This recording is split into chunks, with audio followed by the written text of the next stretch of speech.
Depuis 1982, la Journée internationale de l'objection de conscience est célébrée le 15 mai. L'objection de conscience est un droit humain. En 1987, le droit à l'objection de conscience a été reconnu par l'Assemblée générale des Nations unies comme un droit humain international. En 2004, la Commission des droits de l'homme des Nations unies a demandé aux États membres de l'ONU de réglementer et de respecter le droit à l'objection de conscience dans leur législation nationale. Ainsi, dans les États de droit démocratiques, selon Wikipédia, l'objection de conscience est un droit civil protégé par la loi. Celle-ci est généralement liée à certaines procédures et conditions dont le non-respect entraîne des conséquences pénales.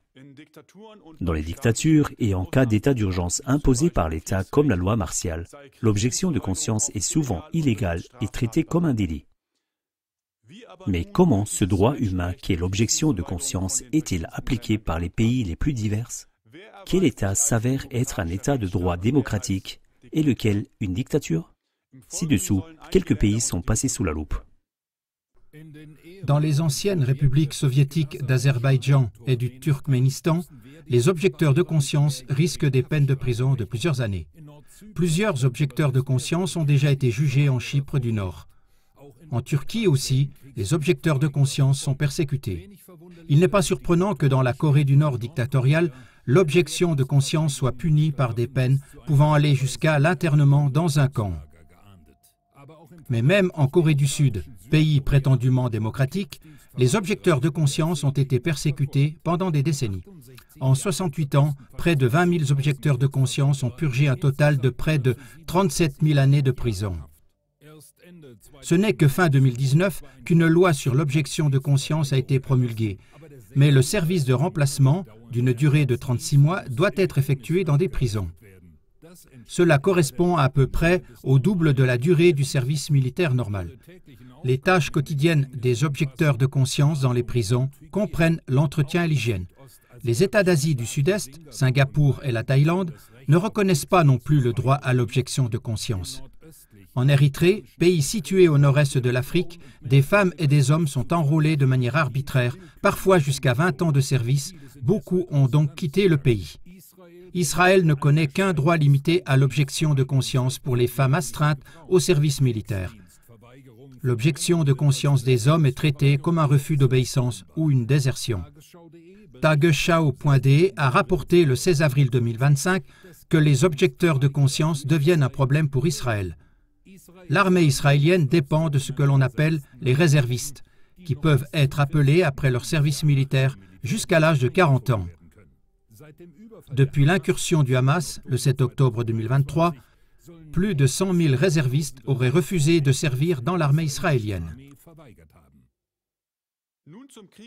Passons maintenant à la guerre en Ukraine depuis le 24 février 2022. L'association allemande Connexion EW, proche du mouvement pacifiste, estimait alors que plus de 22 000 hommes astreints au service militaire auraient quitté la Biélorussie depuis septembre 2022. En Biélorussie, le service militaire est obligatoire pour tous les hommes âgés de 18 à 27 ans. Selon le code pénal, les objecteurs de conscience risquent des amendes et des peines de prison pouvant aller jusqu'à 5 ans. Connexion EW concluait, sur la base d'une étude d'un réseau russe indépendant, qu'entre le 24 février 2022 et juillet 2023, au moins 250 000 appelés du service militaire russe avaient quitté le pays pour chercher protection dans d'autres pays. En Russie, c'est un service militaire obligatoire auquel sont soumis tous les hommes âgés de 18 à 30 ans. Une demande d'objection de conscience n'est possible que jusqu'à l'incorporation. Pour les réservistes qui peuvent être appelés jusqu'à l'âge de 65 ans et les soldats, il n'existe aucun droit de faire une demande de refus. En outre, suite à une modification de la loi en novembre 2022, les objecteurs de conscience en service dits alternatifs pourront également être appelés à l'armée pour y effectuer un service non armé. Alors qu'en Russie, dénigrée comme une dictature, la possibilité d'une demande d'objection de conscience est partiellement garantie, le gouvernement ukrainien a totalement suspendu le droit à l'objection de conscience dès le début de la guerre. Les objecteurs de conscience ukrainiens font l'objet de poursuites pénales et sont parfois condamnés à plusieurs années de prison. Entre janvier et septembre 2023, près de 19 000 procédures pénales ont été menées pour objection de conscience. Il y a encore beaucoup plus de procédures contre les déserteurs. Ils risquent des années de prison ou d'être envoyés à nouveau au front. Tous les hommes ukrainiens âgés de 18 à 60 ans, y compris ceux vivant à l'étranger, doivent s'inscrire pour le service militaire et mettre à jour leur statut de résident. Connexion EV estime à plus de 325 000 le nombre d'hommes en Ukraine qui se sont soustraits au service militaire et ont fui vers l'UE avant début 2024.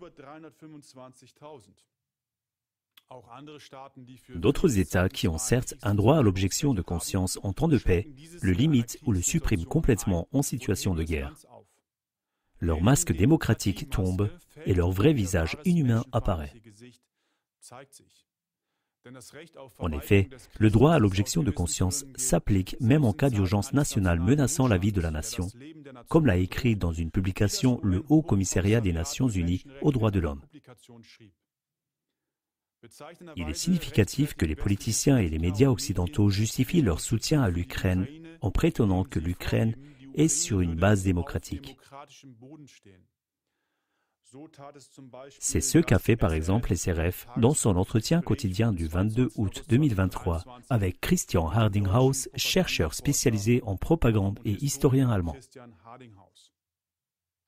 Il n'est donc pas étonnant que SRF pointe uniquement du doigt la Russie lorsqu'il s'agit d'objection de conscience et ne dise pas un mot sur la situation en Ukraine.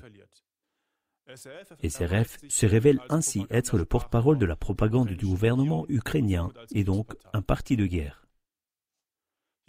Cependant, comme le montre son traitement inhumain des objecteurs de conscience, le gouvernement ukrainien n'est absolument pas sur une base démocratique. C'est également ce dont témoigne auprès de suisseinfo.ch un Ukrainien de 36 ans vivant en Suisse. Je pense que tout le système est corrompu du haut en bas. C'est pourquoi les gens désertent et perdent leur motivation pour aller au front. Mon ami qui est là-bas me dit toujours « Ne pense même pas à venir ici ». Pour finir, il convient de jeter un coup d'œil sur la manière dont le droit de l'homme à l'objection de conscience est traité dans l'UE et en particulier en Allemagne. Selon Rudi Friedrich de l'association Connexion EV, environ 3500 Russes ont demandé l'asile en Allemagne pour l'objection de conscience, d'après des données de l'Office fédéral des migrations. Dans l'ensemble de l'UE, ils sont environ 10 000. Mais dans toute l'UE, la grande majorité de leurs demandes d'asile sont rejetées. L'ancien gouvernement fédéral a déclaré que les déserteurs de Russie devaient bénéficier d'une protection en tant que réfugiés. Mais ils sont peu nombreux. La plupart des Russes qui ont fui vers l'Ouest sont des appelés du service militaire qui ne souhaitent pas du tout être enrôlés. Leurs demandes d'asile sont généralement rejetées au motif qu'il n'y a pas de probabilité notable qu'ils soient recrutés pour la guerre. Les différents jugements rendus par les tribunaux allemands montrent que l'évaluation de la situation de danger pour les militaires russes effectuant leur service n'est pas du tout réglée de manière uniforme. Les objecteurs de conscience ukrainiens sont jusqu'à présent en sécurité sur le plan juridique en Allemagne. Comme tous les citoyens ukrainiens, ils bénéficient actuellement d'un séjour humanitaire limité dans le temps qui reste valable jusqu'en mars 2026.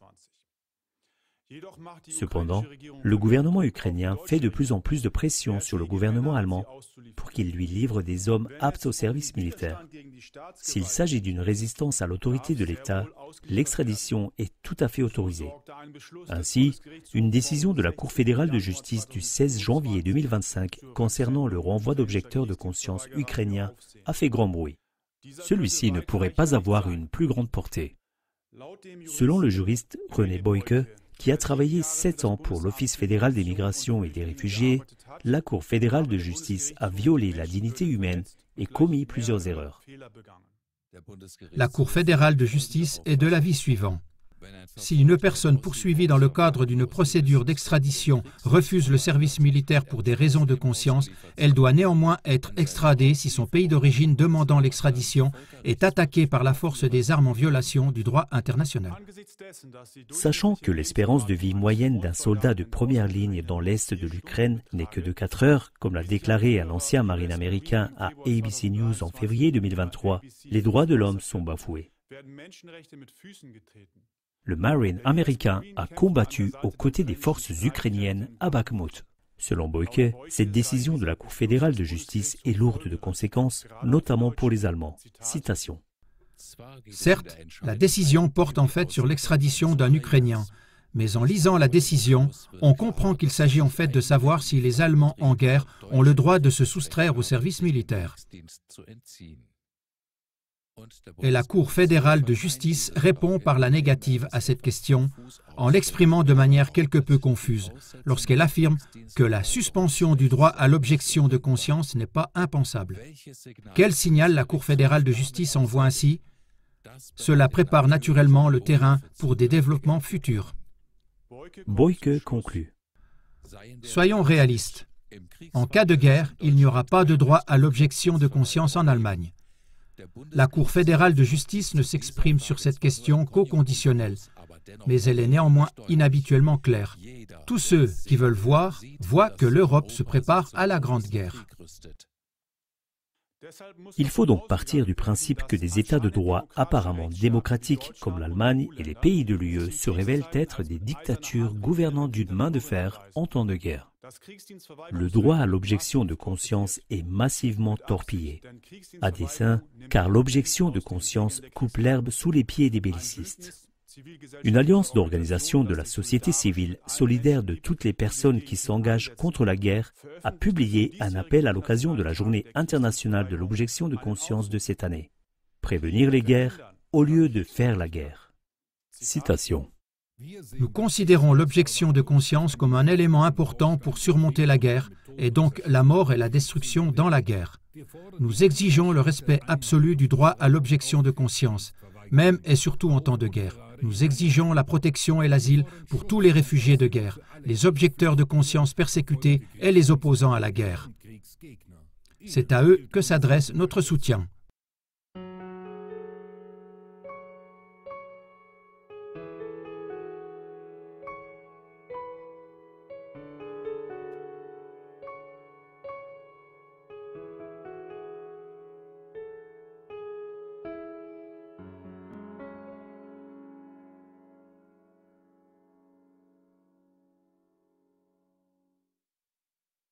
Seit Jahrzehnten gehen Kriege übers Land und immer wieder unter falschem Vorwand. Wie viele Menschenleben aufs Spiel gesetzt, durch Medienlügen aufgestachelt, aufgehetzt.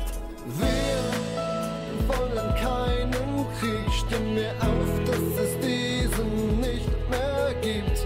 Völker Europas verweigern diesen Krieg, in dem es nur Verlierer gibt und keiner siegt. Wir wollen keinen Krieg, stimmen wir auf, dass es diesen nicht mehr gibt. Völker Europas verweigern diesen Krieg, in dem es nur Verlierer gibt und keiner siegt.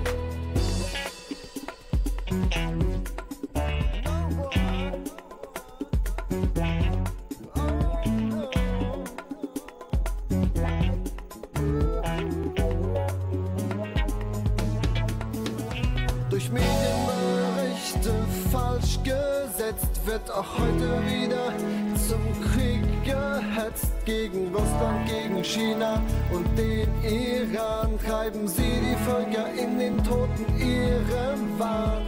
Wir wollen keinen Krieg, stimmen wir auf, dass es diesen nicht mehr gibt. Völker Europas verweigern diesen Krieg, in dem es nur Verlierer gibt und keiner siegt. Wir wollen keinen Krieg, stimmen wir auf, dass es diesen nicht mehr gibt. Völker Europas verweigern diesen Krieg, in dem es nur Verlierer gibt und keiner siegt. Niemals ziehen wir in den Krieg, verweigern ihn, bis es Frieden gibt. Wir schließen uns zusammen von Hand